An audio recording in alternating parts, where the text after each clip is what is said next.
नमस्ते। कभी सोचा है, हम सब कहते तो हैं कि सब बराबर हैं, पर क्या ये बात सच में इतनी सीधी है? आज हम इसी मजेदार पहेली को सुलझाने वाले हैं, जिसका नाम है समानता। तो चलिए शुरू करते हैं ये दिलचस्प सफर। तो चलो सीधे एक बड़े सवाल से शुरू करते हैं। एक ऐसा सवाल जो शायद हम सबके मन में आता है। देखो, हम स्कूल में, किताबों में हर जगह पढ़ते हैं कि सब बराबर हैं। हमारे संविधान में भी तो यही लिखा है।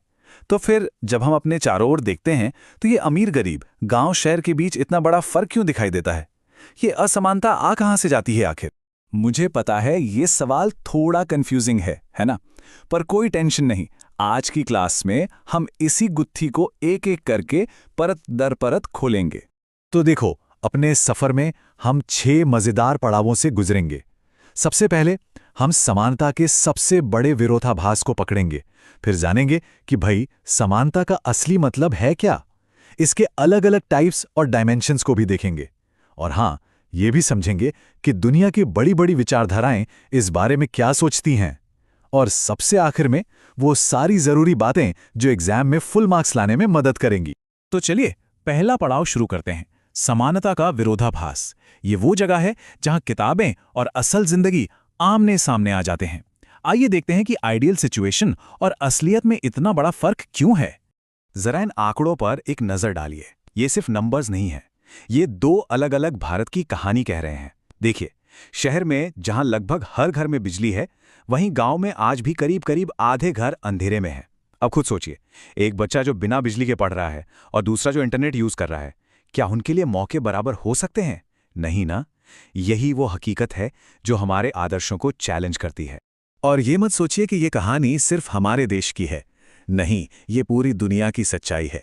जरा ये चार्ट देखिए, दिमाग घूम जाएगा। दुनिया के मुट्ठी भर सिर्फ 10% अमीर लोग आधी से ज्यादा दौलत पर कब्जा करके बैठे हैं, जबकि दुनिया की एक बहुत बड़ी आबादी यानी 40% लोग सिर्फ 5% में गुजारा कर रहे हैं। ये गैप इतना ज्यादा है कि इसे भरना लगभग नामुमकिन सा लगता है।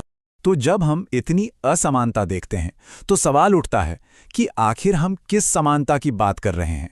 क्या इसका मतलब ये है कि एक डॉक्टर और एक क्रिकेटर की सैलरी बराबर कर दी जाए, या फिर इसका कोई और ज्यादा गहरा मतलब है? चलिए इस रहस्य से पर्दा उठाते हैं। तो समानता की सबसे बेसिक और सबसे खूबसूरत परिभाषा पता है क्या है? वो ये है कि हम सब सबसे पहले इंसान हैं। बस यही हमारी पहचान है। और सिर्फ इसी एक वजह से हम सभी बराबर सम्मान और बराबर महत्व के हकदार हैं। कोई अमीर हो या गरीब, किसी भी धर्म या जाति का हो, कोई फर्क नहीं पड़ता। हमारी इंसानियत ही हमें बराबर बनाती है। अब यहाँ एक बहुत जरूरी बात समझनी है। समानता का मतलब ये बिल्कुल नहीं है कि सब लोग हर तरह से एक जैसे बन जाएं। ना, इसका असली लक्ष्य है अवसरों की समानता देना। इसे एक रेस की तरह सोचो। समानता का मतलब ये नहीं कि सब एक ही स्पीड से दौड़ें, बल्कि ये है कि सबको दौड़ने के लिए एक ही स्टार्टिंग लाइन मिले। उसके बाद जो जितनी मेहनत करेगा वो उतना आगे जाएगा। अच्छा, अब जब हम समानता का मतलब समझ गए हैं तो इसकी दुश्मन यानी असमानता को भी पहचानना जरूरी है। लेकिन क्या सारी असमानताएं बुरी होती हैं? नहीं, इन्हें हम 2 टीमों में बांट सकते हैं। एक है प्राकृतिक और दूसरी है सामाजिक। चलो दोनों से मिलते हैं। इस स्लाइड पर देखो, दोनों टीमों का फर्क बिल्कुल साफ है। प्राकृतिक असमानता वो है जो हमें कुदरत से मिलती है, जैसे किसी की हाइट, किसी की आवाज या किसी का कोई खास टैलेंट। इसे बदलना हमारे हाथ में नहीं है। लेकिन जो सामाजिक असमानता है, उससे समाज खुद बनाता है। ये तब पैदा होती है जब समाज कुछ लोगों के लिए तो दरवाजे खोल देता है और दूसरों के लिए बंद कर देता है। और सच कहूं तो यही सबसे खतरनाक वाली है। और यहीं पर ना एक बहुत बड़ा धोखा होता है। कई बार समाज में जो भेदभाव होता है, उसे सही ठहराने के लिए उसे प्राकृतिक का टैग लगा दिया जाता है। जैसे सदियों से ये तर्क दिया जाता रहा है कि पुरुष शारीरिक रूप से ज्यादा मजबूत होते हैं, इसलिए वो स्त्रियों से बेहतर हैं और उन्हें ज्यादा अधिकार मिलने चाहिए। लेकिन इस खोखले तर्क को बड़ी आसानी से चैलेंज किया जा सकता है। जैसा कि यहाँ दिखाया गया है, कोई कह सकता है, ठीक है, मान लिया तुम फिजिकली ज्यादा स्ट्रांग हो, लेकिन मैं तो हर सब्जेक्ट में तुमसे ज्यादा मार्क्स लाती हूं, तो अब बताओ बेहतर कौन हुआ? सच तो ये है कि ऐसी कई असमानताएं जिन्हें हम प्राकृतिक मानकर बैठ जाते हैं, वो असल में समाज के बनाए हुए नियमों और भेदभाव का ही नतीजा होती हैं। चलिए अब आगे बढ़ते हैं और समानता की 3 सबसे जरूरी डायमेंशंस को समझते हैं। इन्हें ऐसे समझो जैसे ये 3 पिलर्स हैं जिन पर एक बराबर समाज की बिल्डिंग खड़ी होती है।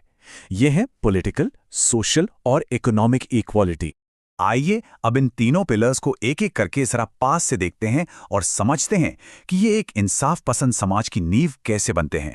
सबसे पहला और सबसे जरूरी पिलर है पॉलिटिकल इक्वालिटी। इसका सीधा सा मतलब है कानून का राज। जहां चाहे प्राइम मिनिस्टर हो या एक आम नागरिक, कानून की नज़र में सब बराबर हैं। सबको एक वोट का अधिकार मिले, अपनी बात कहने की आज़ादी मिले। इसके बिना तो हम डेमोक्रेसी की कल्पना भी नहीं कर सकते। दूसरा पिलर है सोशल इक्वालिटी। अब सोचो, उस रेस का क्या फायदा जिसमें एक रनर तो भूखा और बीमार हो। सोशल इक्वालिटी बस यही पक्का करती है कि हर किसी को जिंदगी की बेसिक जरूरतें मिले, अच्छी पढ़ाई, हेल्थ फैसिलिटीज और अच्छा खाना पीना। क्योंकि इन जरूरी चीजों के बिना अवसरों की समानता की बात करना ही बेकार है। और तीसरा पिलर है इकोनॉमिक इक्वालिटी। अब ध्यान से सुनिए, इसका मतलब ये नहीं है कि सबके बैंक अकाउंट में बराबर पैसे हों, नहीं। इसका मतलब है कि अमीर और गरीब के बीच की खाई इतनी गहरी ना हो जाए कि एक तरफ के लोग दूसरी तरफ पहुंच ही ना पाएं। क्योंकि जब दौलत कुछ ही हाथों में सिमट जाती है ना, तो वो मौकों को भी खरीद लेती है और समानता का खेल शुरू होने से पहले ही खत्म हो जाता है। तो अब देखते हैं कि इस इकोनॉमिक इनइक्वालिटी की गुत्थी को सुलझाने के लिए 2 बड़ी पॉलिटिकल आइडियोलॉजीज क्या रास्ते बताती हैं। एक टीम है मार्क्सवाद की और दूसरी है उदारवाद की। मजे की बात यह है कि दोनों का लक्ष्य एक है, पर रास्ते बिल्कुल अलग। मार्क्सवादी कहते हैं कि असली प्रॉब्लम है जमीन, फैक्ट्री जैसे जरूरी रिसोर्सेज पर कुछ लोगों का कब्जा। जब तक ये प्राइवेट ओनरशिप रहेगी, मालिक हमेशा मजदूर का शोषण करके अमीर होता रहेगा। वहीं उदारवादी कहते हैं कि भाई कंपटीशन तो जरूरी है, बस वो फेयर होना चाहिए। सरकार को बस ये देखना है कि सब रूल्स फॉलो करें, फिर जो जीतेगा वो उसका हक है। तो देखा, दोनों ही एक बेहतर समाज चाहते हैं, लेकिन एक बराबरी पर जोर देता है तो दूसरा फेयर कंपटीशन। चलिए अब हम आ गए हैं अपने आखिरी पड़ाव पर। अब जल्दी से उन सभी मेन पॉइंट्स को रिवाइज कर लेते हैं जो आपको एग्जाम में स्टार बना देंगे। तो आज के मेन पॉइंट्स क्या हैं? पहला, समानता का असली मतलब है साझा इंसानियत के कारण सबका बराबर महत्व और समान। दूसरा, असमानता 2 तरह की है, एक प्राकृतिक और दूसरी समाज की बनाई हुई सामाजिक। तीसरा, समानता के 3 मजबूत पिलर हैं, पॉलिटिकल, सोशल और इकोनॉमिक। और चौथा, हमने मार्क्सवाद और उदारवाद के अलग अलग नजरियों को समझा। इन 4 पॉइंट्स को बस अच्छे से दिमाग में बिठा लो। और अब बारी है आपके ब्रेन जिम की। ये कुछ प्रैक्टिस क्वेश्चंस हैं, वीडियो को यहीं पॉज करो, इन पर सोचो और अपने शब्दों में जवाब लिखने की कोशिश करो। यकीन मानो, इससे आपकी समझ एकदम क्रिस्टल क्लियर हो जाएगी।